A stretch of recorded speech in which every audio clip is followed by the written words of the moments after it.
digitizing in the library. And honestly, today, I think it's just awesome to have an expert like Cindy in terms of air photo interpretation, and we have just been learning tons and tons. And so Cindy, I think, is going to present a lot of excellent information that hopefully will be helpful to you, but then also will introduce you to the kinds of things that we have as resources in the library that might support your work. So.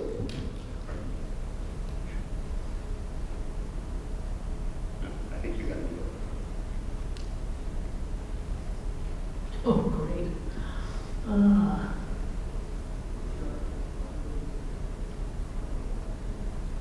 Nicole, you may have to do it. Our learning objectives for today, the focus is first off just to give some ideas of where someone can go and get historic air photos to use for the work, and then talk about an open source tool that you can use to do digital stereoscopy with these historic air photos. And then lastly, the part that's really exciting and the fun part is just seeing how these stereo photos could support your work. And that's where there's lots of just cool examples where we'll be able to use the 3D glasses to see various aspects here that Cindy has brought to me. And so hopefully, everybody's gotten a chance to, and if you didn't, we'll be passing out more, but we do have 3D glasses that you can use to see the photos. So the big thing here to stress is that historically what would happen is we would actually take physical photos, we would use what's over on the right, a stereoscope, to be able to see sort of 3D or dimension in air photos. And now we have access to something called Stereo Photo Maker Pro, which is an open source tool that can be used with digital photos. And if any of you are thinking, hey, how would I use this, or how could I use this? Graduate student Kaylesa, Jervis, who couldn't be with us today, she created a guide that we use with our patrons at MSU Mankato to help them be able to use stereoscopy with our digital air photos. So in terms of where to get photos, two big sets that we used quite a bit, and even the preparation for what we're doing today. Probably a lot of you are aware of MAPO, Minnesota Historical Aerial Photographs Online through the University of Minnesota. It's a really great first place to go if you just want to find air photos, historic air photos for the state. Also, USGS Earth Explorer is another great site. And then another place is Nicole and I's work at Minnesota State University Mankato. We're currently in the process of digitizing our unique air photo collections. And the specific collection that really got our partnership here with Cindy going is this collection of MnDOT District 7 air photo collection here. And so you can see kind of the map of the part of Minnesota where these photos take place. But they are, one, they're unique. Two, they're really of a large scale, so they have a greater detail than most of the air photos that you would be able to use. They also are taken of sort of different, they're following obviously construction projects, following roads. That's giving us a lot more views of urban locations, and that's what we found it really helpful is a lot of times with historic air photos we can't actually get lots of views of cities and other urban landscapes. And the other thing is that Nicole and a team of students have been working to add metadata to make it easier to find different elements, to make it easier to pull out the kinds of photos that you might need for your work. I got it. You got it? Yep. We do have a tool that you can use that's pretty similar to like the University of Minnesota's. It's a GIS-based tool that we had a grad student in geography created, Ira Raber, that we're using to be able to find the photos that you need. And then this here just gives an outline essentially of what the coverage we have for the photos within this specific set. So, yes, and there's 27,000 photos in the set, and we're about 70% scanned. 30% online. Okay, 30% are online. So it's going to continue to grow, and I think anybody who's working in southern Minnesota, this will be a great resource for you to use. And you can connect with Nicole or I at any point to get those resources. Yeah, okay, we're just gonna give you a quick thing. How many of you guys have seen in stereo before?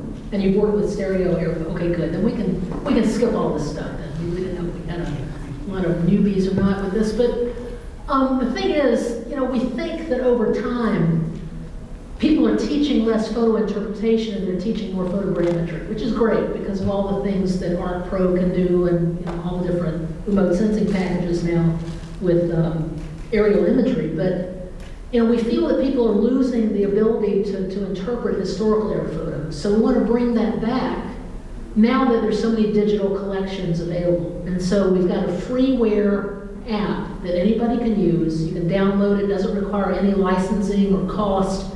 And you can just immediately, within about a 15-minute period, start interpreting air photos. All you need is a paper pair of glasses, which you've got, digital imagery, and you know, just a normal everyday laptop or desktop. It doesn't take a high-powered graphics card. You don't need the extra viewing stuff.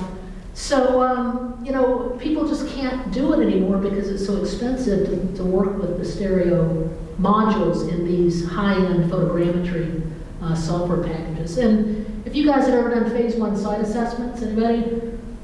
A few people? You know, you're looking for hazards, historical hazards, what are called RECs, the recognized environmental conditions. And this guy says it all. He says that, you know, he's an environmental lawyer who takes people to civil court over contamination. And he says that if a picture is worth 1,000 words was literally true, then a stereo pair is worth 1,000,000 words, for each pair possesses the value of 2 aerial photographs multiplied together into the 3rd dimension. So what might look like a smudge on a single air photo could be, you know, a pile of, you know, 70-year-old barrels full of, you know, TCE or something. So you've got to look in stereo to get the full value of the photos, and we feel that's what people are beginning to lose. So what we're going to present today is just a sequence of case studies following this sort of outline, where we're going to show you some ways you can use the photos for temporal context. In other words, finding, like we said, past hazards, but also, you know, catching these amazing rare times where the photo shows something that happened that's either unique or remarkable or of some value. And in Nicole's work, she found just almost on a daily basis, she was sending me wild things that she saw on the landscape that would have otherwise just never been recorded. So we're going to show you some of those. Then we're going to run through some beautiful topographic scenes. I'm just going to let you soak it in. And then we're going to show you some of the end on historical context with communities, people, building structures, you know, landscapes, everything here. So the thing is, if you can see in stereo, and I think most of you guys can, we can skip over a lot of this stuff.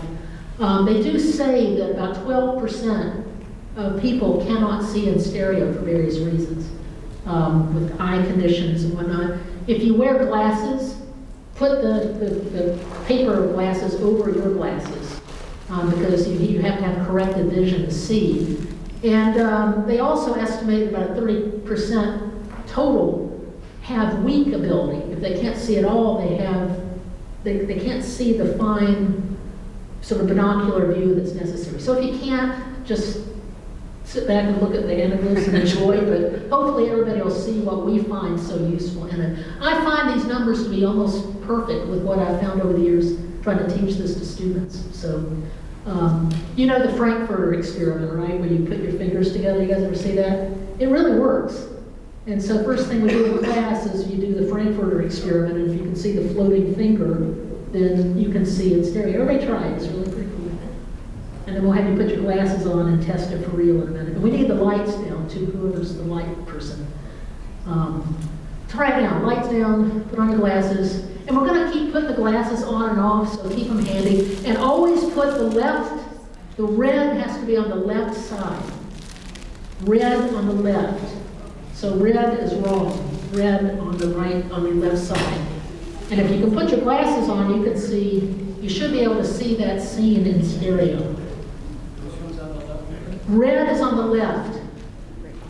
Red is on the left, and that's probably why half my students can't see what we discovered a lot of things doing this, to be honest.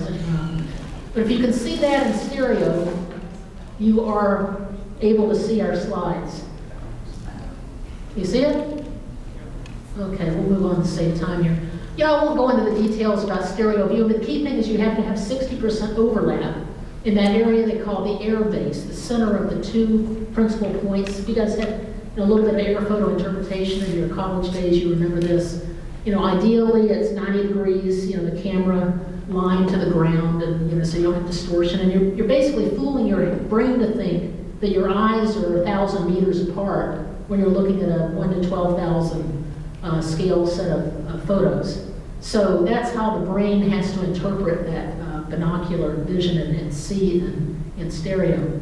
And the key thing is, again, that 60% overlap. That's what you'll be able to see in stereo.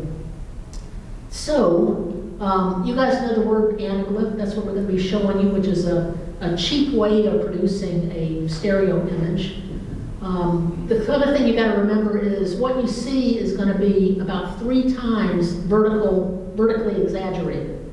So, it looks like we've got the Alps down in, the Red Jacket Trail area, but it's really, quite a bit flatter than it looks. But it is remarkable when you see it in this extent. And then the other thing is, if you do have your glasses backward, or you get that photo sequence wrong, the orientation wrong, you'll see in pseudo stereo, which means the highs are lows and the lows are highs.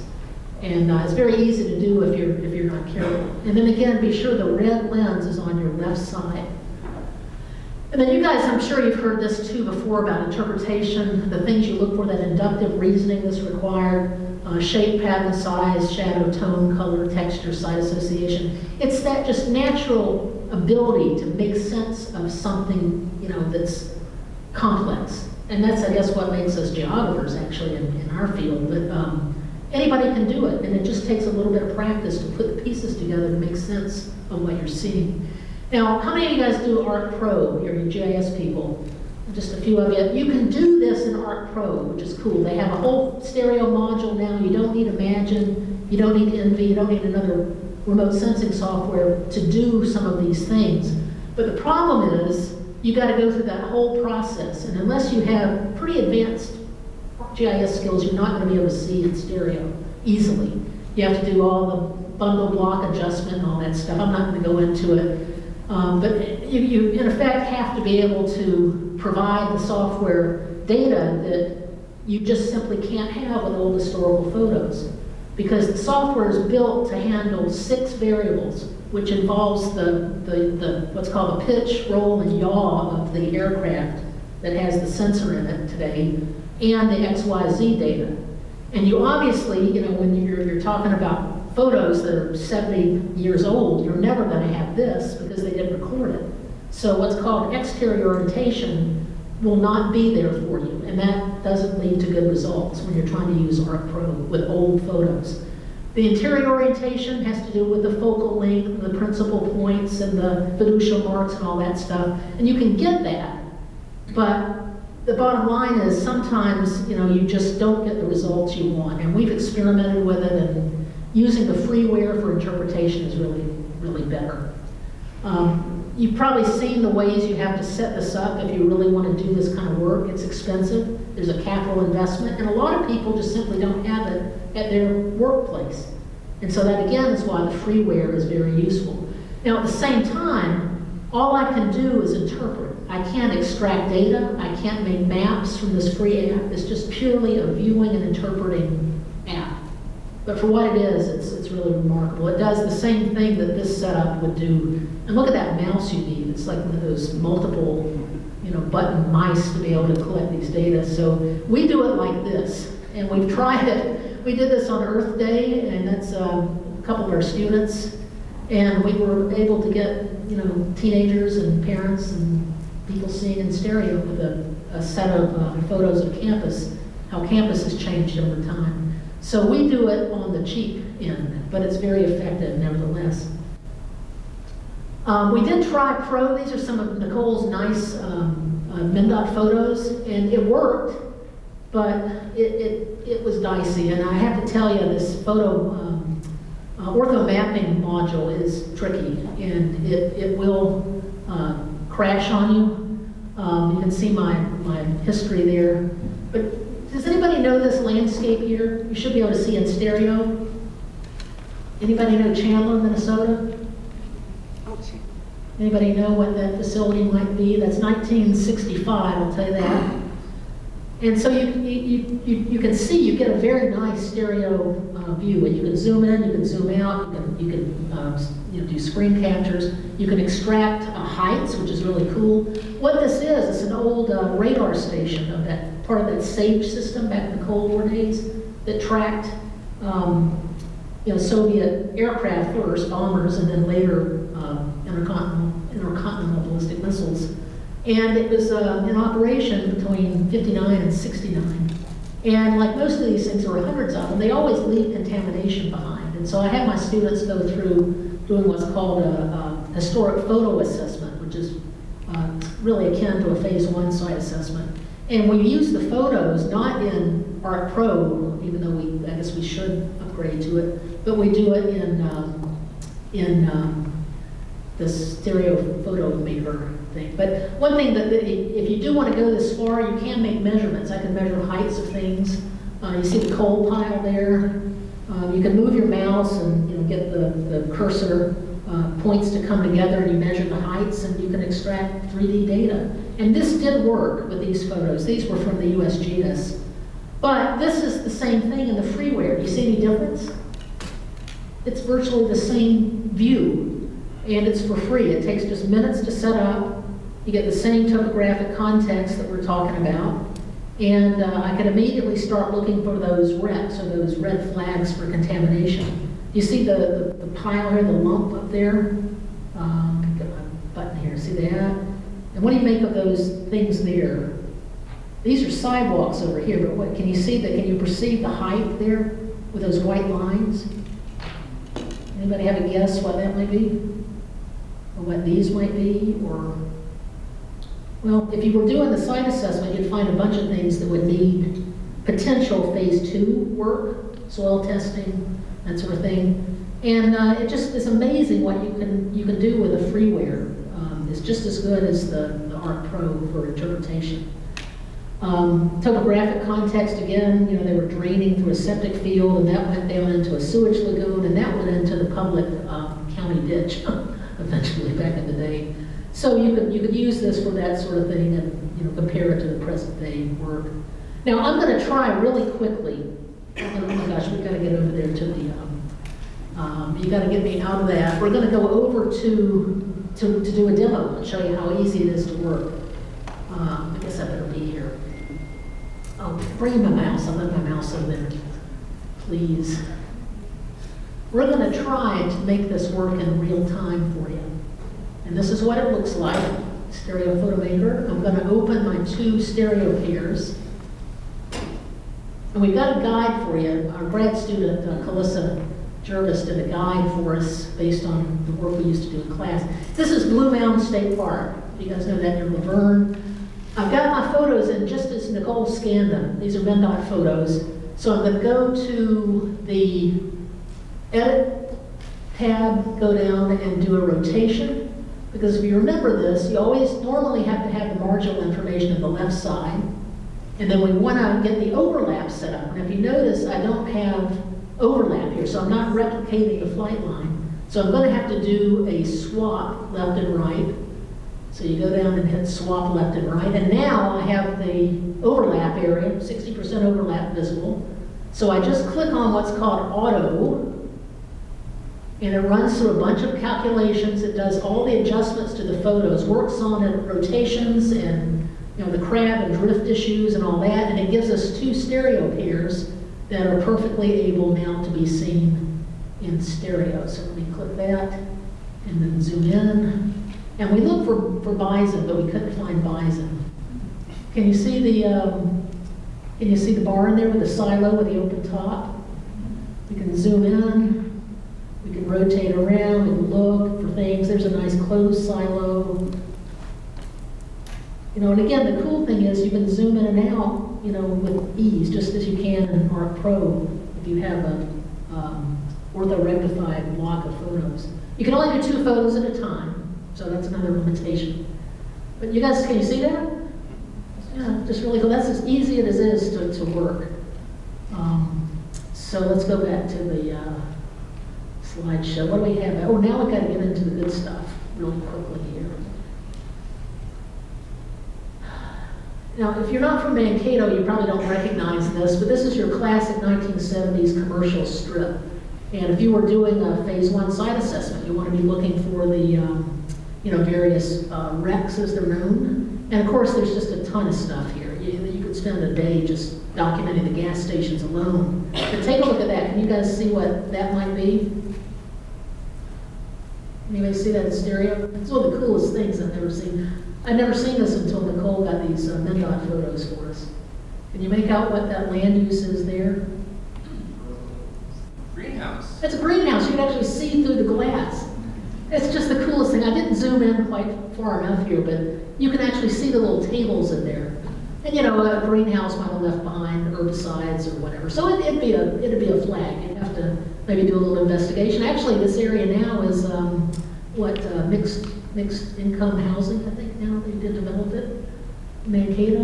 And so again, you can see your classic 1960s, 70s gas stations here with the little islands for the gas. And the cars in the back, you always want to hide those leaky cars in the back. I grew up with a dad who was a service station dealer, so I know where all the bad stuff was buried back in the day. But let's just show you some challenging things. Here's our Happy Chef that's no more. You guys know the Happy Chef line. We have one on Madison. Using your intuition or your intuitive reasoning, what do you think this is? Car wash. Say again? Somebody got it. Car wash. Oh, exactly. It's the car wash. The cars are coming out wet and leaving that track there. Probably a gas pump maybe in the back too, because a lot of times they pump the gas. Classic gas station here because you've got the modern kind of, for the 70s, covering. That's where our Walgreens is today on Madison. And then that's 78, same thing. The canopy removed. But I haven't checked the records here. This is no longer a gas station in 78. So maybe they transitioned. Now this is for those of you who are Happy Chef fans. I zoomed in as close as I could, did a sharpening function, one of those passes of the image, and you can actually see the Happy Chef spoon shadow. You see that? 73, and then here's 78. They're a little more crowded, and there's the Happy Chef with cars surrounding them. So cool stuff. All right, let's just get into the cases now to have some fun with them. Let me see if I can back up so I can use my pointer a little bit better here.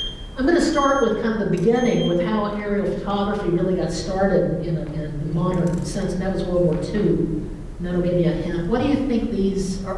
Could these be the most important air photos ever? Well, maybe. That's what a camera looked like in World War II. These guys were incredibly brave. They flew unarmed aircraft alone to take reconnaissance photos. 36,000 sorties flown for the Allies. And of course they had their teams of photo interpreters. And one of the leading stars of the day was this woman, Constance Babington Smith. They called her the woman with the X-ray eyes because she was really good at stereo interpretation. But she found the V1s, the first ever V1 on the launch ramp. And the amazing thing is, these people, a lot of them were women because they needed the men to be the pilots, I guess.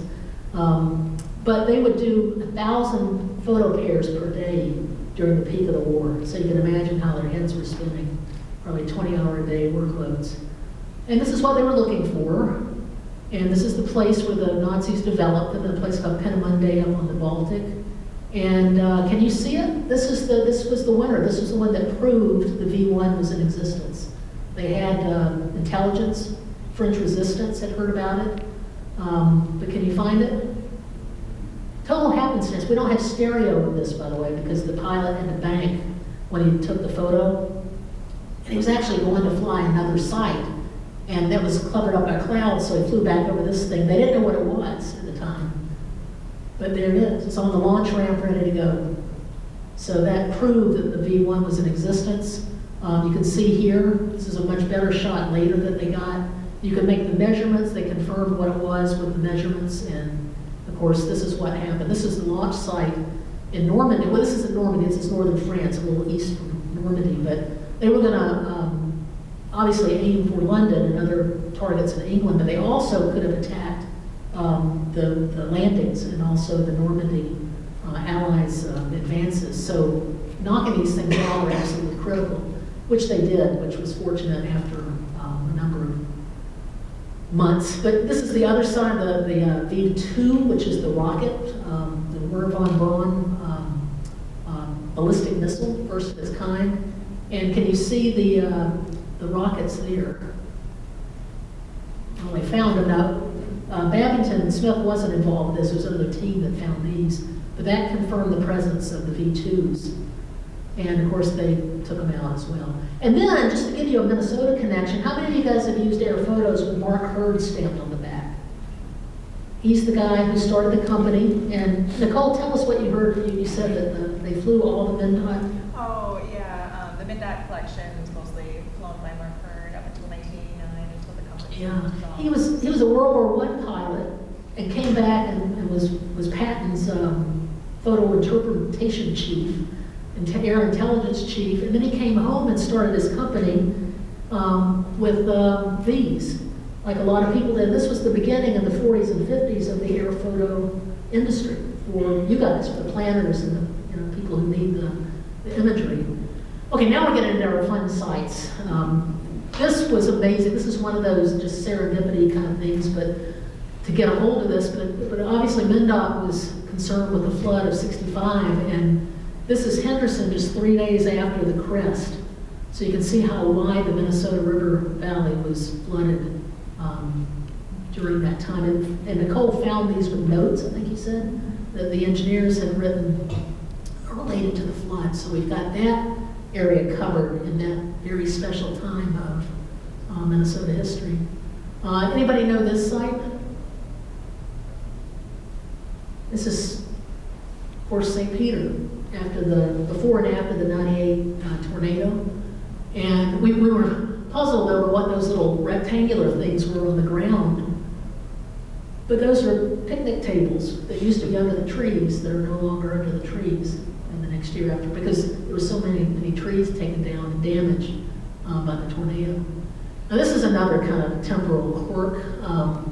Washington, D.C., 51, Truman's president, and we've got, this isn't from the MnDOT collection, by the way, but it does show for you guys into preservation and such, the presence of these massive temporary buildings that were built in World War I and then more were built in World War II, and there were even some of them there still in the 70s, along the reflecting pool all the way to the Washington Monument. And here we have the White House. These come from the USGS collection, by the way. But can you see the White House? This is when the Truman administration decided to do the total gutting of the White House and then rebuilding from inside out. And what the crazy thing is, you can actually see something that has never been really openly documented, and it's this. And this photo, which presumably was taken for mapping purposes, happened to catch the world's most secretive construction project as they were building Truman's bomb shelter. Right in what today is the Jackie Kennedy Rose Garden on the east side. And this guy was able to use some declassified documents and actually, it's a good book, good read about Washington during the Cold War. But they were building it, and you can zoom in and actually even see the little, I think they had already poured most of the foundation, the work was already done, they were adding layers to it by this time. But it only lasted a year because the Soviets launched exploded the hydrogen bomb, which meant nobody would survive. So they moved out to Virginia and Maryland and those other sites. And they say it's still there. It's kind of connected to the PEOC, but enough about that. Topographic context, this is the fun stuff because you can see the actual importance of seeing the terrain. You guys know Ottawa, which is our little beautiful town, or hamlet, I guess is the word for it, in LeSueur County. All of these buildings were made of limestone, unique construction style. And what is it, 6 I think still exist and are on the historic register. I've got 5 of them documented here. And if you put on your glasses, you can see the perfect topographic terrain where they were, in their early days. Of course, this is 78, but it literally shows you how that barn was built into that slope. But the really cool thing is, among these homes, what happened is people built with stone they quarried right from the site. And so you can still see those quarry pits today, which are mostly overgrown from where they took the stone from. So you can actually not only see the context of the buildings, but also tie it to the source where the individual owners were digging out their own stone. So, and they never had a big quarry operation here. So it was just little domestic kind of vernacular stoneworking, which is really, really amazing. And the photos show it beautifully well. And of course with LiDAR you can see it today, but the nice thing is it shows you what it was like at least in a past period, so we can assume that's pretty close to what it might have been like when those buildings were built. And of course today they're pretty much obscured, but the photos let us recapture them. Tiling, I know a lot of people with the hydrology and the issues about river runoff and the problems we see with that down here in the LeSueur Valley, LeSueur River Valley, obviously. Finding the old tiling.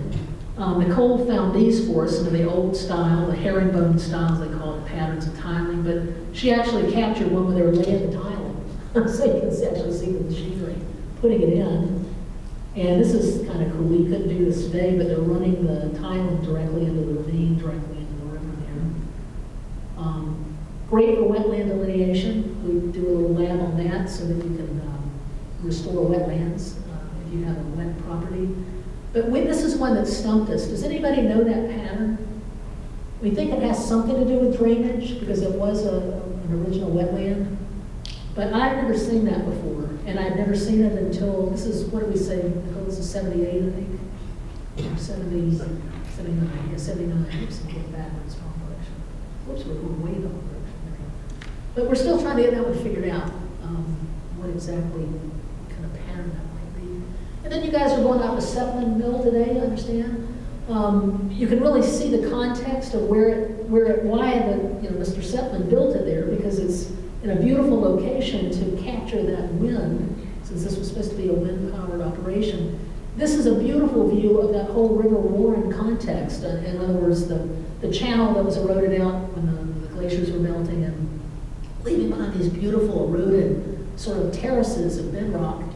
And that's where the bison are on that lower terrace there.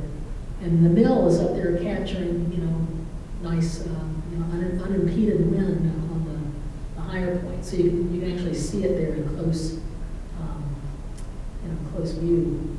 And then, of course, our famous Red Jacket Bridge. You guys, I hope you've had a chance to see that. My favorite trail here in southern Minnesota. We'll go into the history. It's not on the historic register because it's not all that unique, but we love it anyway down here. And it was saved. It was in an early developed area where there was a flour mill operation called the Red Jacket Mill. There was a little community there, and then, of course, the railroad passed through. The mill burned. The railroad continued to run, but you can see, obviously, where the configuration is in that complicated drainage area there. That's, again, the LeSueur River. You can see the two bridges where I guess I should be pointing this out, where the Red Jacket is here, and then the Kern Bridge, which is, we'll talk about that in a second. Sorry, I think I'm losing the thing there. And the trail, of course, if you want to run on, anybody going on today? I heard there's a bike ride, I think, or something going on, but it's a really nice trail. You get to obviously cross over. But what's so stunning here is you really get a sense of how our drainage in this part of Blue Earth County is just staggeringly complicated. The geomorphologists could look at that and see all the various time periods of terrace formation and oxbows and cutoffs, and it's just stunning. So I'm just going to run through these and let you enjoy the artwork, the natural artwork of the terrain, and also see some of the features. You can actually see some of the shadows and parts of the bridges. And again, just a beautiful thing there.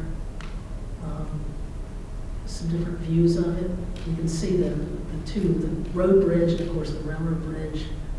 Some of the shots there. So, if you need to document the context of a structure in terms of its relationship to the landscape, there's just no better way to do it. LiDAR, you can produce a shaded relief model, but unless you see it with the coverage and the actual landscape features, it's just not as special.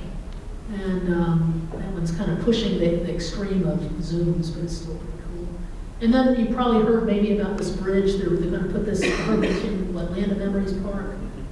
They moved it from its old location. This is a substantially important bridge because of its construction type. It's what it looks like. It's called the Kern Bridge, and that's going to be moved. They're talking about maybe next year. It was taken away from its site because of the damage or the age, and moved in storage, and it'll be reconstructed. And just the same sort of thing, just cool views. And then, this is the other thing that, we don't want to necessarily show the public where potentially undocumented native burial sites are. But I'll use the city of Bloomington's park here as an example. LiDAR obviously shows the preserved ones there.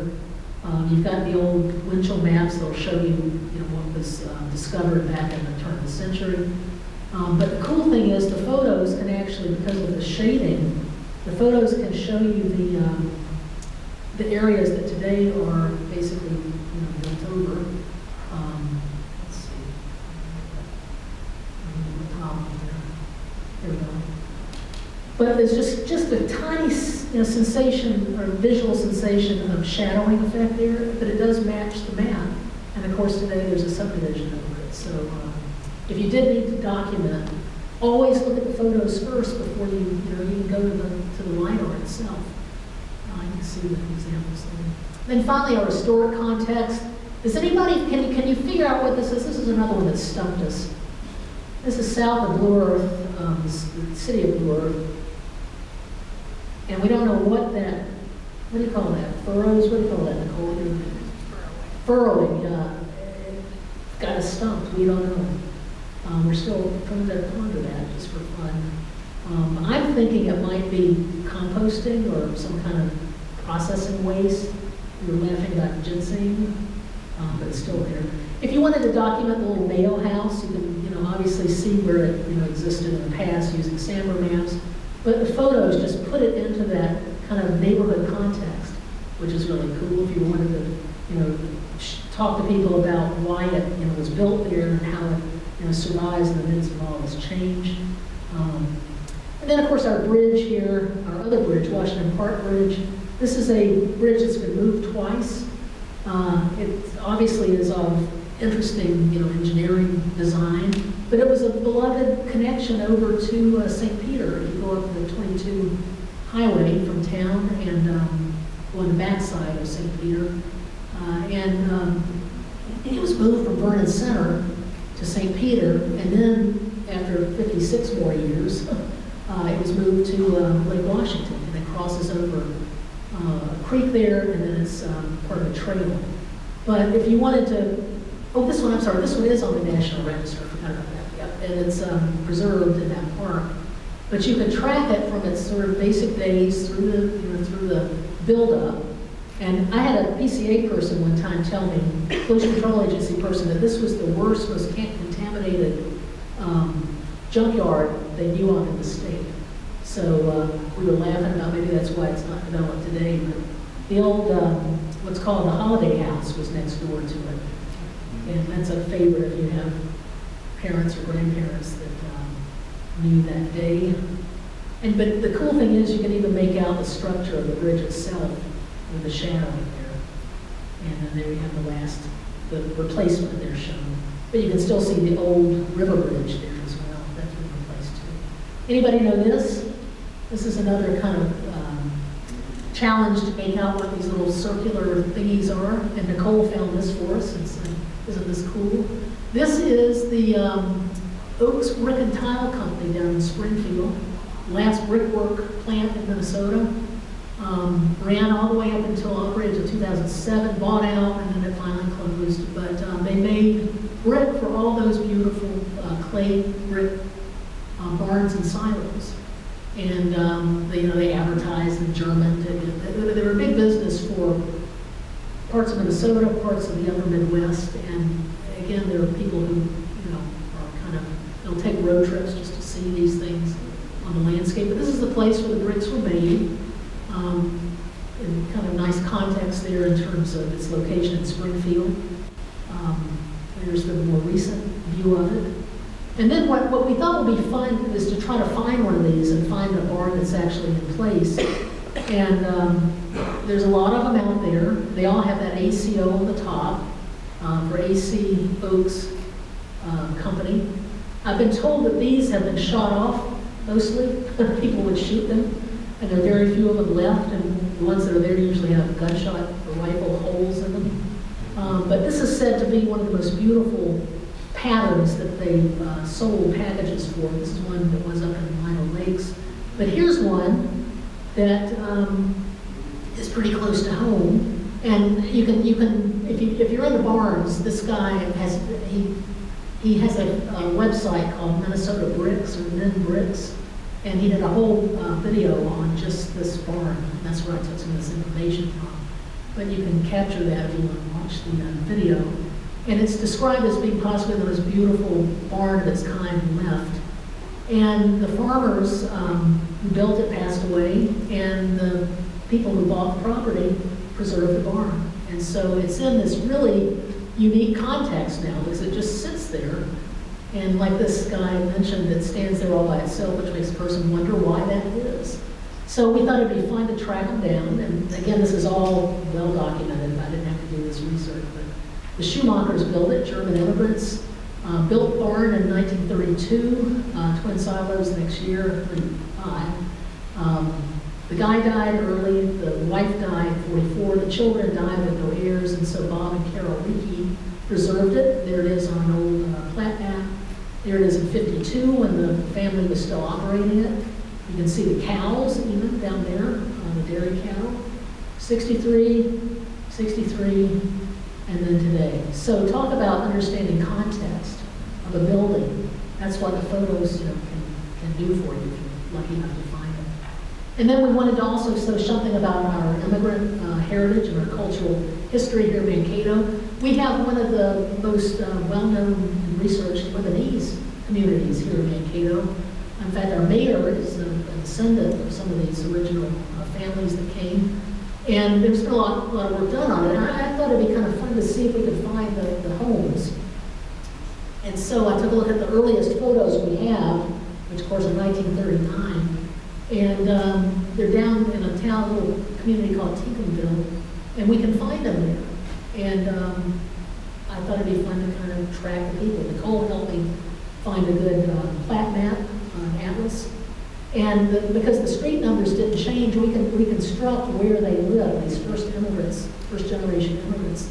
Now notice in Mankato we have an area called the Silk Stocking District. You guys know Betsy Tacy books, anybody? Nobody. Anyway, it's part of that sort of Yankee side of Mankato where the merchants and millers and the well-to-do of Mankato built their very nice 19th century, early 20th century homes. So this is Lincoln Park here, and just over here,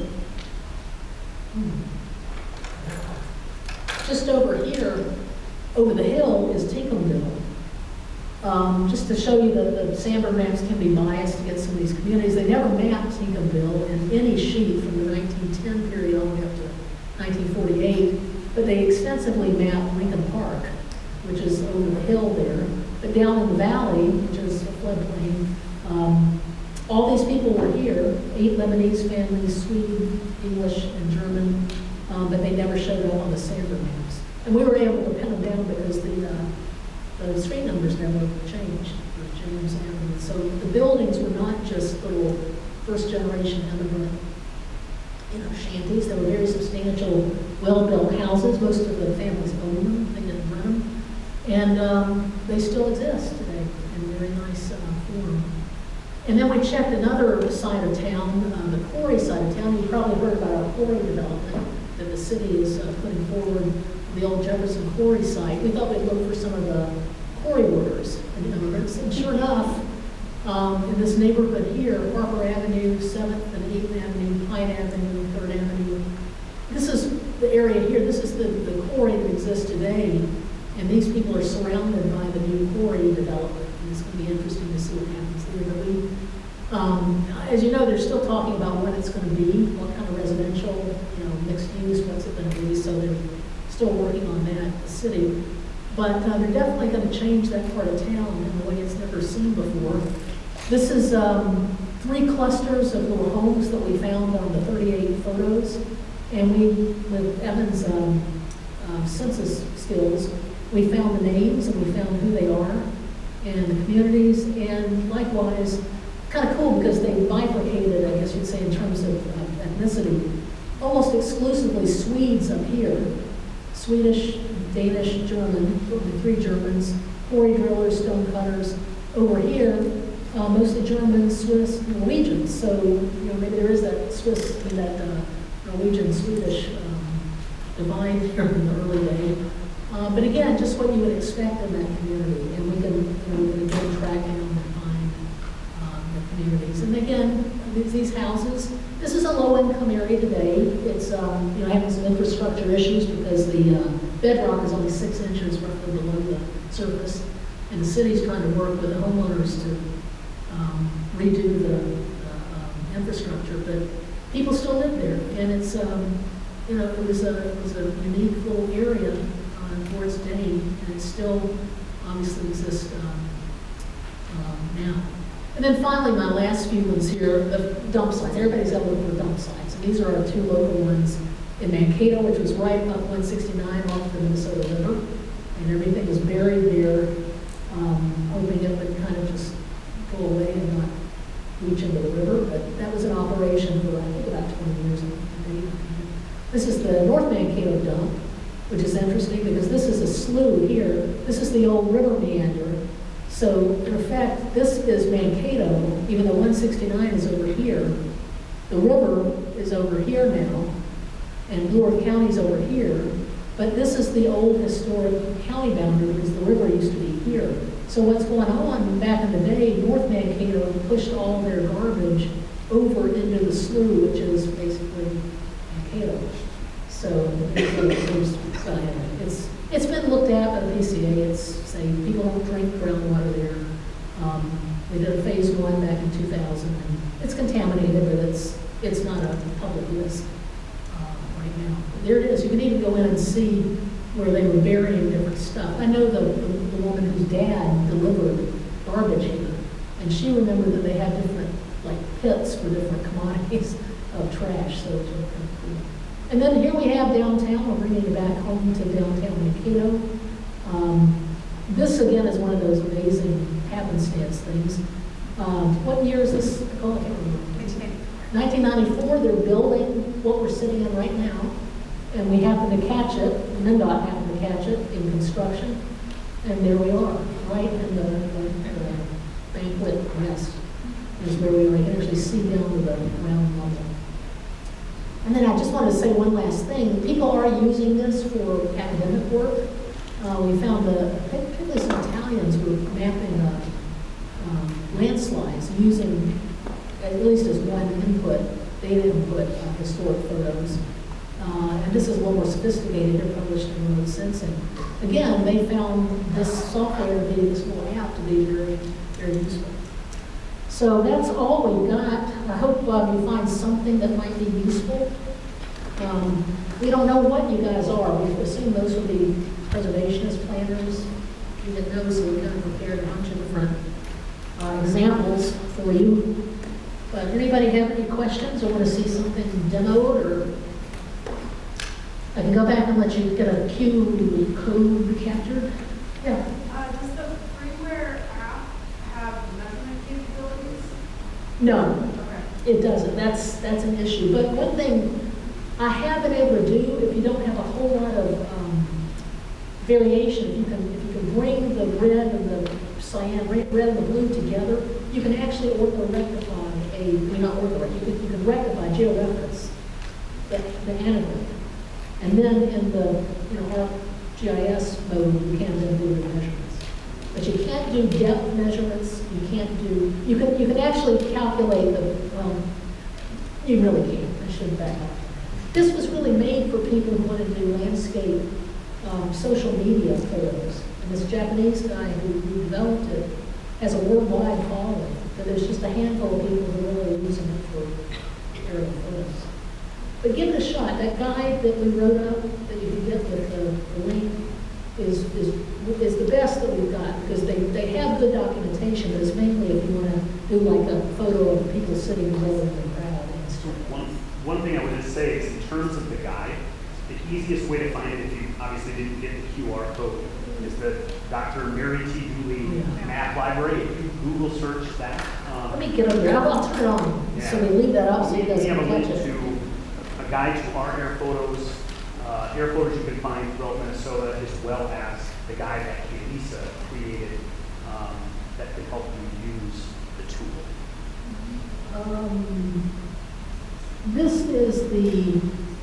This is where to get the air photos from. That's Nicole, the link to this collection, and you have to go to where it says it's the link.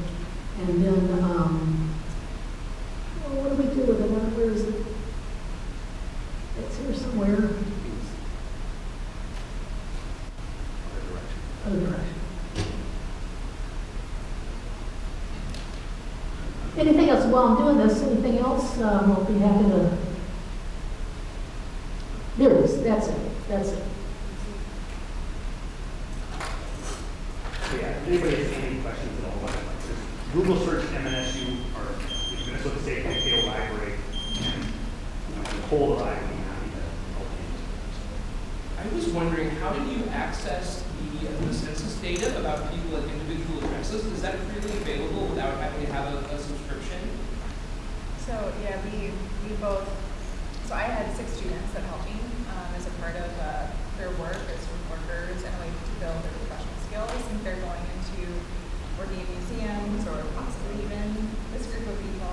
So we looked at city directories, we used census records online, and then we even linked back on Ancestry.com too. Let me tell you, if you want to hire, you guys in your different workplaces, she has the most talented undergraduate group. I think most of them come from history, some from anthropology. Anthro and history, man, we don't have any geographers in it.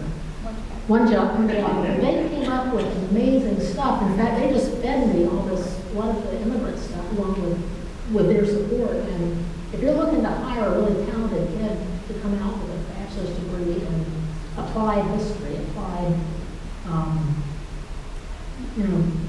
anything, historical, cultural heritage type stuff, if you're phenomenal kids. Yeah. Just by coincidence, I happened to be doing some historical research on a building on 4th Street that used to be a hotel. And the 1900 census showed 25 men living there. Most of them were Swedish descent, and most of them working at the stone company. Yeah, you found that, didn't you? Somebody found that. We were talking about. Yeah. Yeah, I think I probably saw the same. 4th Street. Really? Wow, amazing. Well, it'd be interesting to look at the dates. Did they stay at the hotel first, and then when they got their feet on the ground financially, they built up on them. And I was amazed at the quality of those houses that they eventually, I suppose, built. They're still in good condition. So it was, today. probably exactly 50 years ago, I took interpretation of aerial photos up at the college. And you guys have With done a Phil lot Kelly? since then. Yes. Phil Kelly, he was the chair when I was hired in '91. He was your classic school photogrammetrist, cartographer. Yeah. I mean, he was that classic trained person who transitioned to GIS. And remember we had that course, it's been dropped because we don't have time to teach it. Oh, yeah, well, I mean, they're learning GIS programming and they're learning all the good stuff that the workplace demands nowadays. But we're losing that interpretive ability, and you know what I'm talking about. Yeah. It's just, I did a little searching. I went to the University of Georgia for a bachelor's and master's degree, and they still offer. So yay for the University of Georgia, but I think the University of Florida, I found a couple of catalogs. Some places do offer it. But like us, when there's staffing issues, demand remote sensing and, the high knowledge stuff, it slips, out the door. And I'm retiring next May. Yay. So, thank you. But I'm going to miss it, but I'm kind of like the elective person.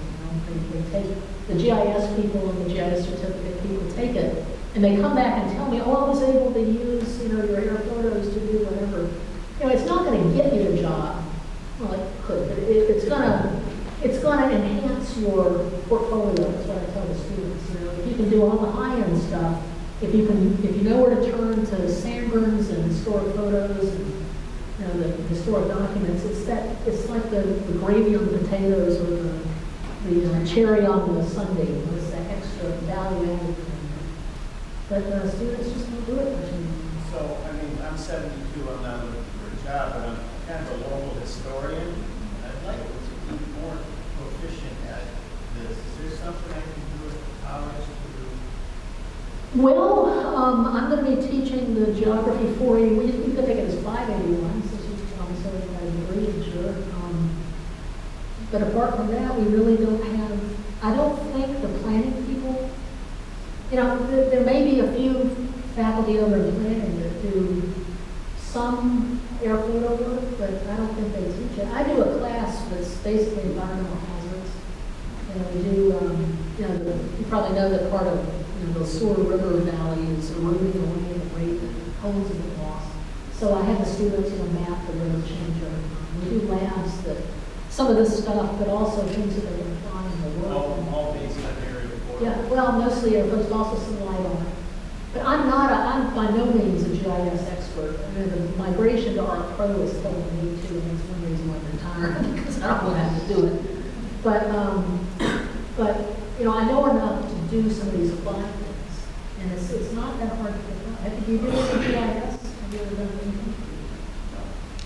It really is helpful if you have basic skills that we were talking about. Taking a photo and then putting in the coordinate space in GIS. But my course has one prerequisite, and it's just intro GIS. But use that guide. That guide, if you practice with it and spend a few days working with it and download some good photos. I'll take my business part too. Yeah, and we're gonna, Nicole's really developed this as a public outreach. I've looked at a lot of aerial photos through that Mary Dooley. Yeah, I replaced Mary Dooley. Everybody knew her as a wonderful lady. She sent her donation.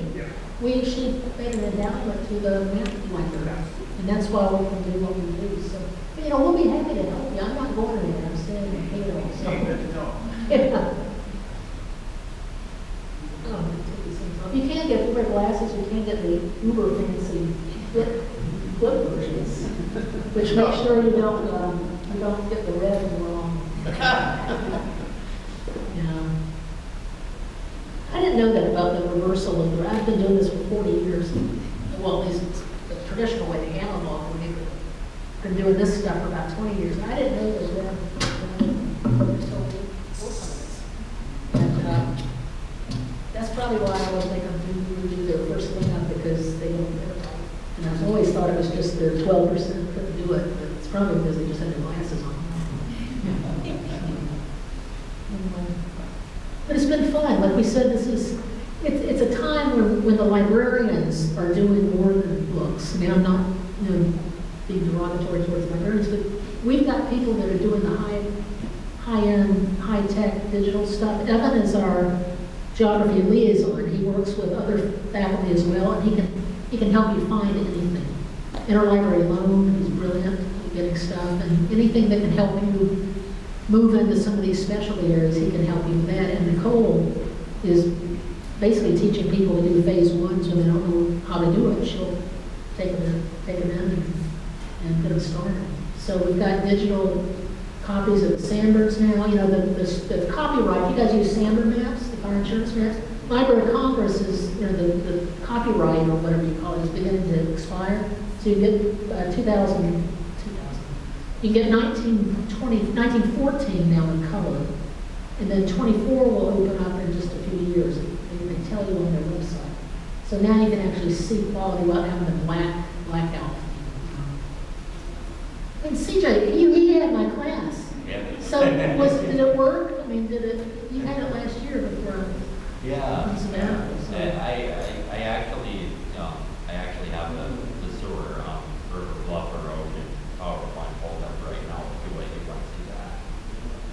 And there are people in town that can help you with that. And Nicole's students, I'm sure, could, find you some good direction. So, but it's just an amazing how the digital world has now finally come together. And I had a professor back in the 80s who was a retired Navy intelligence officer. He did literally black and white photos with the pocket stereoscope, and he taught us. We would be in the back of his car and the station wagon looking at old mill sites and stuff in Athens, Georgia, in that area. And he swore that photos were essential. And in fact, he used to do court cases. He was an expert witness for boundary disputes. Actually, was a witness for the Supreme Court case when Georgia and South Carolina were going after the Savannah River Channel for development and mineral resources. And he would do all sorts of jobs with it. And all it took was him showing me that, and so it got me hooked a lot. So it can be addictive. And now we have no shortage of photos with all these collections. And almost every state now has one good collection. Wisconsin's got 2. Iowa has some. Dakota's, I'm not sure about them, I don't think so. But if you need Wisconsin, Iowa, they have university sets and DNR sets. So we did run over time, yeah. We were worried we were bogged down, but we just anyway, we appreciate the attendance and take your stereo tag. We got extras if you want to find a friend and do stereo interpretation with them. You can look in over here. And what we don't use today, Nicole's going to use for public giveaways at the library. So yeah. Yeah. Oh yeah. One thing we will tell you, we discovered this. I discovered it because I broke my other set. Be careful when you buy these, because I don't know if you can tell, mine are kind of light. The blue is light. I have a new set. I think I left it in the backpack here. Yeah. The newer, some of them I bought off of Amazon have a very dark blue, and I kept thinking, what's wrong with me? And I kept jacking up the light on my computer screen, and it just so happened that I don't know where, I'm sure they're in China or wherever, somewhere offshore, and they just make them according to whatever specs they have. But if you get a set of really dark blue lenses, it'll be dark, and you'll have a little bit of a problem seeing. So that's why the paper ones are actually better than the, they're $9. It's not like you're going to break the bank, but you can buy a set of like 4 or 5, I think, 5 or 10 of the cardboard ones that work just fine for about $5. And then these, I think, were $10. With glasses wearing. Well, anyway, thank you guys for attending. What were we? 11:45. We're done. On time.